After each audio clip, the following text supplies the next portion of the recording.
মঙ্গলবার নির্বাচনী ইশতেহার দিবে আওয়ামী লীগ। রাজধানীর সোনারগাঁও হোটেলে ইশতেহার ঘোষণা করবেন আওয়ামী লীগ সভাপতি শেখ হাসিনা। কার্যত আনুষ্ঠানিক প্রচারণা শুরু করেছে আওয়ামী লীগ। আমরা আপনাদের কাছে নৌকা মার্কায় ভোট চাই।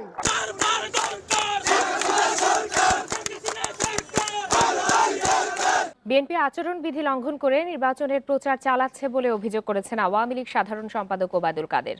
খেলা হবে খেলা।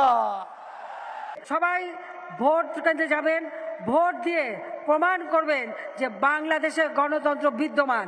কারো দয়া শেখ হাসিনা ক্ষমতা আসে নাই। এই দেশের মানুষের জনগণের ভোটে বারবার নির্বাচিত হয়ে তিনি সরকার গঠন করেছেন।